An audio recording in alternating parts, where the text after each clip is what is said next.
మీ తాకట్టు బంగారాన్ని విడిపించిన 30 నిమిషాల్లో క్యాష్ ఇవ్వబడును. కొమ్మూరి గోల్డ్. మనిషికి ఆహారం మంచినీళ్ళు చాలా ఇంపార్టెంట్. అవి లేకుండా 300-400 సంవత్సరాలు మీ గురువులు ఇప్పటికీ బతికుండి తపస్సు చేస్తున్నారు అంటే ఎవరు అన్నారు ఇంత గుళికలు అంటే ఏంటండి, దేని నుంచి తయారు చేస్తారు అవి, అంటే అవి వేసుకోవటం వల్ల శక్తి ఏమొస్తుంది, అసలు ఇన్ని సంవత్సరాలు అసలు అన్నం తినకుండా మంచినీళ్ళు తాగకుండా ఎలా ఉండగలుగుతున్నారు? సాధనలో ఉన్నప్పుడు సాధ్యమవుతాయి. అది నేను కూడా అనుభవించాను కాబట్టి పరిపూర్ణ సాధన డెడికేటెడ్గా. అయితే ఈ సాధన అనేది ఆత్మపరంగా దైవపరంగా విశ్వసిస్తే నిజం. అయినా మన బాడీ ఎంత గొప్పదంటే మనము దానికి కనెక్ట్ కావాలి. మన బాడీకి కనెక్ట్ కావాలి. దాన్ని పంచకోశములు అంటారు. అన్నమయ, ప్రాణమయ, మనోమయ, విజ్ఞానమయ, ఆనందమయ కోశాలు. ఇవి స్పష్టంగా వాడితే నేను నిరూపిస్తాను అంటున్నా. స్పష్టంగా వాడితే మనం ఒక 5 రోజులు 3 రోజులు ముందు స్టార్ట్ అవుతుంది. మనం భౌతికమైన అంటే ఎక్కువ శ్రమతో కూడిన పనులు లేకుండా మాట్లాడడానికి శక్తి ఉంటుంది, మౌనంగా ఉండొచ్చు. వీటిని శుద్ధంగా చేసుకోగలగాలి. వాటికి మనం చేయాల్సిందంటే మంచి ఆహారం తీసుకోవాలి. తీసుకున్నప్పుడు అలా తీసుకుంటున్నప్పుడు అన్నీ శుభ్రపడినప్పుడు నీకు ఇంకా ఆహారం ఫుడ్ అవసరం రాదు. కొద్ది రోజుల తర్వాత ఎనర్జీగా మారిపోతుంది. అసలు అఘోరీలు అన్నం తినరా, మంచినీళ్ళు తాగరా? ఎందుకు తాగరు? తాగుతారు. అన్నం తింటారు, మంచినీళ్ళు తాగుతారు. కానీ వారికి తినాలనిపించినప్పుడే తింటారు, తాగాలి ఇచ్చినప్పుడే తాగుతారు. ఎక్కడి నుంచి వస్తుంది ఫుడ్ అక్కడ హిమాలయాల్లో? ఏది దొరికితే అది. ఇప్పుడు బాగా దొరుకుతుంది రోషన్ గారు. అప్పుడు కష్టం, కానీ అప్పుడు ఎప్పుడో ఒక్కసారి దొరుకుతుంది. యాపిల్ పండ్లు తింటాం. నేనైతే చాలా రోజులు యాపిల్స్ తిని తిని తిని యాపిల్స్తోనే ఉన్నాను.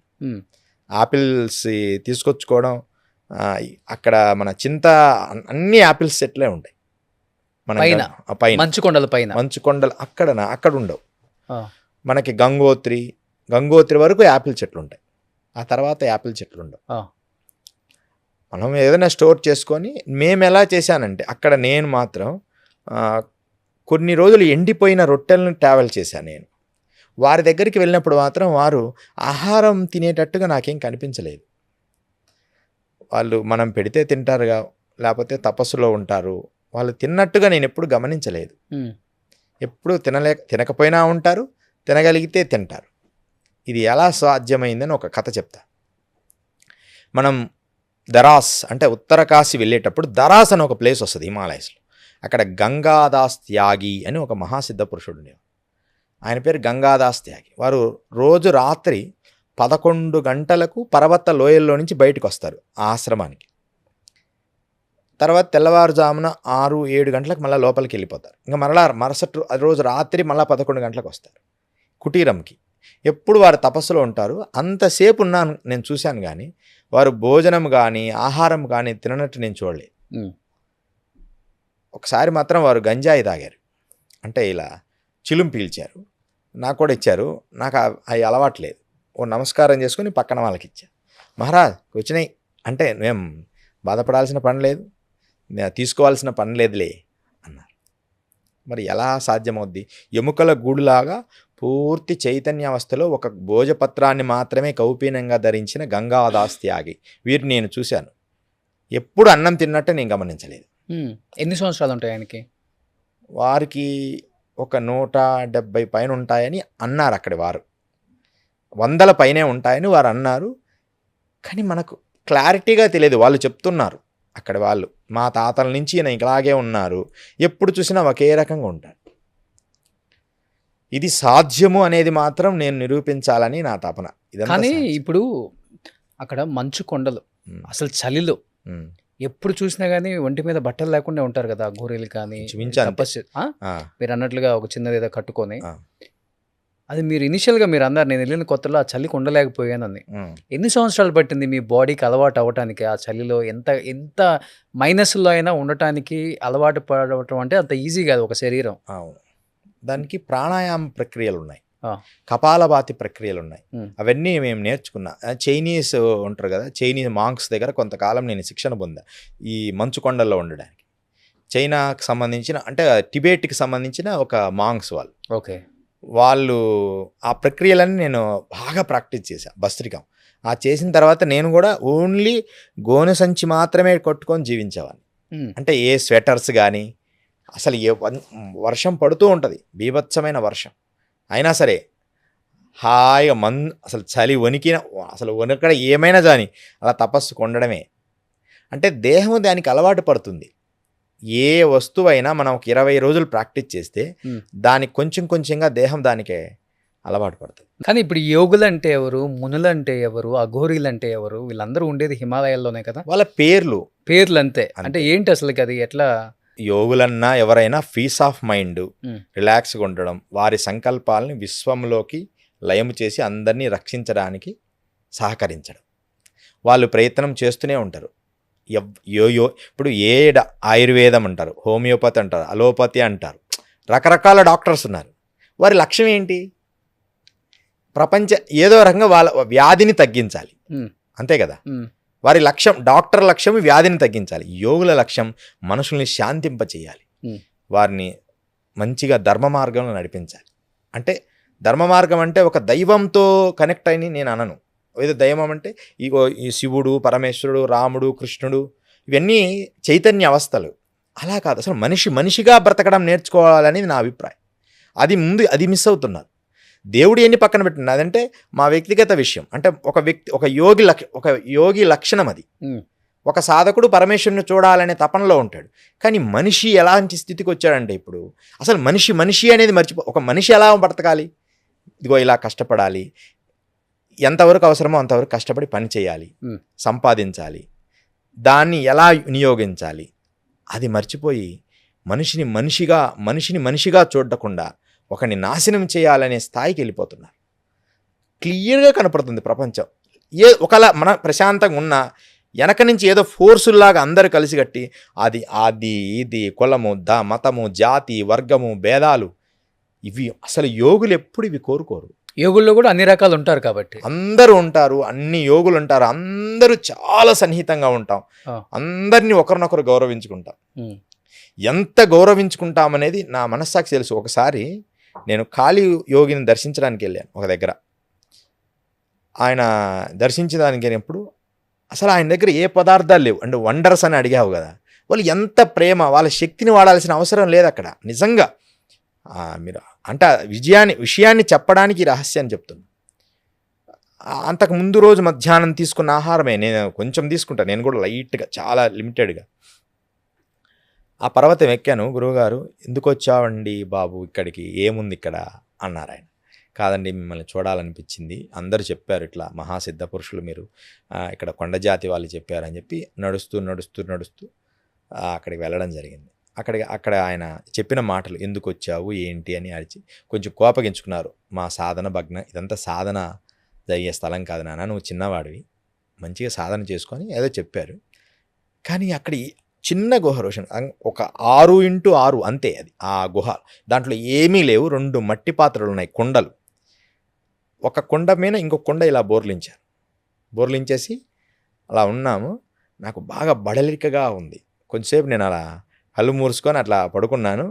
అలా లేచేటప్పటికి దాంట్లో నుంచి పొగలు కక్కుతున్న అన్నము, పాయసం, అన్నీ ఇంకా వేడివేడి పదార్థాలు ఎలా సాధ్యమయ్యాయి? అది ఎక్కడో అడవిలో ఉంది. ఒకవేళ చేపిద్దామన్నా ఒక వంట అన్నం ఒకటైతే వండొచ్చు, దాంట్లో కూరలు, రొట్టెలు, అసలు అన్నీ సృష్టించబడ్డాను. నేను అన్నీ గురుగారు ఎలా సాధ్యమైందండి? అమ్మ అనుకుంటే ఏదైనా సాధ్యమవుతుంది, కానీ నీకోసమే ఇది సృష్టించబడింది అని నేను మాత్రమే తిన్నా, ఆయన తినలేదు. అలా ఆయన నిరాహారంగా ఎన్నో సంవత్సరాలుగా ఉన్నారు ఇప్పటికి కూడా. ఓకే, ఆయన ఆహారం తినడు అసలు. ఎంత గొప్ప శక్తి! నిజంగా స్పిరిచువల్ శక్తి ఉంది, కానీ ఆనెస్ట్గా, రియాలిటీగా, గురువుగారు నేను ఆనెస్ట్గా, రియాలిటీగా చూడాలనుకుంటున్నాను అంటే ఏదో ఒక సమయంలో తన యోగ్యతను పరిశీలించి మనం వెళ్దాం హిమాలయస్కి. రావచ్చు, సాధారణ మనుషులు రావచ్చు, 100% రావచ్చు. కానీ మీరు కెమెరాస్ కానీ అవి కానీ వద్దు. మీరు వచ్చి చూసిన తర్వాత ప్రమాణంగా కెమెరాకి చెప్పుకోండి, అప్పుడు ప్రపంచం విశ్వసిస్తుంది. అంటే ఎంత దూరం, అంటే నడుచుకుంటూ వెళ్ళాల్సిందే కదా. ఇక్కడ ఎంత దూరం అని కాదు, కరెక్ట్ గురువు దొరికితే, అంటే ఇప్పుడు ఒక మంచి జ్ఞాన గురువు దొరికితే మీకు అంత కష్టాలు ఏమి ఉండవు. కడితే మమ్మల్ని ఒక 2 మాటలు అంటారు, ఎందుకురా వీళ్ళని తీసుకొచ్చావు అని అంటే అనొచ్చు. అన్నా సరే గురువుగారు ఒక్కసారి దర్శనానికి వచ్చారని అంత దూరం నుంచైనా నేను చూపించగలుగుతాను. హిమాలయస్లోనే చాలా అద్భుతమైన 100 సంవత్సరాలు బ్రతికిన యోగులు ఉన్నారు. అయితే ఇప్పుడు ఏమైందంటే 10 కిలోమీటర్ల దూరంలో ఉన్న యోగులు 20-30 కిలోమీటర్ల దూరంలో వెళ్ళారు. లోపలికి వెళ్ళిపోతున్నారు ఇంకా. వెళ్ళిపోయారు. ఆ, ఇంత అసలు ఫస్ట్ 85లో 90లో యోగులు అలా మనం రోడ్డు ఉత్తరకాశీ నుంచి అలా నడుస్తూ వెళ్తున్నా ఆ పక్కనే అదిగో ఆ కుటీరంలో ఆదియోగి ఉన్నాడు, ఈ కుటీరంలో బర్ఫానీ బాబా ఉన్నారు అని అంత సరళంగా చెప్పుకునేవాళ్ళం. ఇప్పుడు వాళ్ళందరూ లోపలికి వెళ్ళిపోతున్నారు. అంటే మారుతున్న సమాజాన్ని చూడలేక టూరిజం స్పాట్ అయిపోయింది హిమాలయం. మీరు మొన్న చూడండి అన్ని కార్లే, మాకు కారు ఉంది మేము వెళ్ళిపోతున్నాం, మాకు కారు ఉంది మేము వెళ్ళిపోతున్నాం అని 100 కార్లు. మీరు పోయిన సంవత్సరం కేదార్ బద్రీలో దర్శనానికి ఎంత లేట్ అయిపోతుందో, ఒక టూరిజం స్పాట్ లాగా అయిపోయింది అలాంటి సమాజం. ఇంకోటి యోగులు రోషన్ గారు మీకు ఆశ్చర్యము ఏమన్నా అనుకోండి, ఈ ప్రపంచము నేను చూశాను యోగుల గురించి తప్పుగా ఒక విషయము, యోగులని పేరు చెప్పుకొని చేసే పనులు. ఈ మధ్య గంగోత్రిలో మేము చూస్తే మేము తపస్సు చేసిన గుహల్లో ఇప్పుడు అందరూ కూడా బాబాలు స్వామీజీలు ఉన్నారు. ఓకే మంచిదే, ఆ గుహలు మీరు తపస్సు చేసుకోవడానికి వాడుకోండి. అంటే అక్కడ గుహలు ప్రత్యేకంగా ఉండవు హిమాలయస్లో. ఒక కొండ పర్వతానికి చిన్న గుంత మట్టి తీసి అది ఒక ప్లేస్ అన్నమాట. రాతి గుహలు కొంచెం తక్కువ ఉంటాయి. అక్కడ హాయిగా తపస్సు చేసుకోకుండా ఈ ఫారినర్స్ను వీళ్ళని ఆకర్షించడానికి ఒక రకమైన స్వామీలు తయారయ్యారు. అక్కడ లోపలికి వెళ్ళిపోయారు వాళ్ళు కూడా. ఫారినర్స్ వీళ్ళందరినీ ఆకర్షించడానికి వాళ్ళని ఆకర్షిస్తున్నారు ఈ విభూదులు రకరకాలుగా పెట్టిన సాధువులు. వచ్చి మీరు కాఫీ తాగుతారా, ఫిల్టర్ కాఫీ తాగుతారా అని అడుగుతున్నారు. నేను మౌనంగా చూస్తున్నా. అంటే ఒకరిద్దరు, అందరి గురించి నేను చెప్పడం లేదు. అసలు ఆ స్థలానికి వెళ్ళి తపస్సు చేయడానికి కానీ వాళ్ళు వచ్చిన వాళ్ళకి నువ్వు ఫిల్టర్ కాఫీలు వేయడానికి కాదు కదా నువ్వు యోగి అనిపించుకునేది. అంటే అలాంటి యోగులు తయారయ్యారు ఈ టెక్నాలజీ రావడం వల్ల. సెల్ ఫోన్ వచ్చిన తర్వాత చాలా మార్పు జరిగింది. వారి కళ్ళల్లో దివ్య తేజస్సు లేనే లేదు. రోజు నిత్యం లేసి గాయత్రి మంత్ర అనుష్ఠానం చేసి 1,00,000 జపం చేసి ఎంత నిష్టగా అలా చూడంగానే పద్మాలు వికసించిన దివ్య చైతన్యం, న్యాచురల్ చైతన్యం, ఆర్భాటము హంగులు లేని చైతన్యం ఎంత అద్భుతంగా ఉండేది. ఈరోజు అది లేదు. జస్ట్ యోగిలాగా ఇంగ్లీష్ మాట్లాడతారు, హిందీ మాట్లాడతారు, అదేదో గ్రేట్ అనుకుంటారు ఇంగ్లీష్ మాట్లాడితే. అలాంటి పరిస్థితికి రావడం వల్లే మీరందరూ కూడా నిజమైన యోగుల్ని చూడలేకపోతున్నారు ఈ ప్రపంచం. ఇప్పుడు సాధారణ మనుషులు కొంతమంది ఎవరైనా హిమాలయ పర్వతాల మీదకి రావటం, కొంతమంది యోగుల్ని కానీ అఘోరుల్ని కానీ కలవటానికి ప్రయత్నించడం కానీ జరుగుతూ ఉంటుందా? ఎందుకు జరగదు? జరుగుతుంటాయి. దర్శనం కూడా ఇస్తేనే సాధ్యం అంటుంటారు. దర్శనం కూడా ఇస్తారు, కానీ మీరు ఆయనకు అంత వయసుని ఎలా క్యాలెక్ట్ చేయలేరు కదా. అవును, మనం చేయలేము. బట్ కోప్పడుతుంటారు వాళ్ళు కొంచెం. అస్సలు నిజమైన యోగులు వీళ్ళకు దర్శనం ఇవ్వాలన్నా ముందు ప్లాన్ వేసుకొనే వస్తారు. వారికి ఈ నేత్రాల కంటే 3వ నేత్రం బాగా పనిచేస్తుంది. అంటే ఇలా చూడంగానే ఈ ప్రాంతంలో ఎవరు వస్తున్నారంటే వారిని వీళ్ళు కలవాలనుకుంటేనే ఆ మార్గంలోకి వెళ్ళి వీళ్ళని కలుస్తారు, కానీ మన కోసం రారు కదా. నిజం రోషన్ గారు, ఇప్పుడు మనం ఒక డిసిప్లిన్గా ఒక రూమ్లో కూర్చున్నప్పుడు ఒక వ్యక్తి చిన్న శబ్దం చేసినా మనకు తెలుస్తుంది. అట్లనే ఒక యోగి నిర్మానుష్యంగా డీప్ మెడిటేషన్ చేసినప్పుడు ఎంత దూరాన్నైనా తన సంకల్ప శక్తితో గుర్తిస్తాడు. సహజ సిద్ధంగా తెలిసిపోతుంది ఎవరో వస్తున్నారు ఈ మార్గంలో. మనం ఇంట్లో అలా కూర్చున్నప్పుడు ఆ కళ్ళు మూసుకొని ఎవరన్నా అలా కొత్త వాళ్ళు వస్తే అలా కొంచెం ఎవరో వచ్చినట్టుంది అనిపిస్తుంది. శబ్దం కొంచెంగా తగిలినా కూడా మనకు తెలుస్తుంది. అలాగే అంత డీప్ మెడిటేషన్లో ఉన్నప్పుడు చిన్న శబ్దం కూడా వాళ్ళకి పెద్ద శబ్దంలా వినపడుతుంది. ఒక్కోసారి చాలా డేంజర్. అందుకనే యోగుల దగ్గర శబ్దాలు ఎక్కువ చేయకూడదు. బాగా డీప్గా, ఎంతో డీప్గా ఉన్న వాళ్ళ దగ్గర చిన్న అట్లా అనంటే కూడా వాళ్ళకు భయంకరమైన శబ్దం వస్తుంది. ఓకే, అంత డీప్ ఉంటుంది. ఫ్యాన్ శబ్దం కూడా పడదు.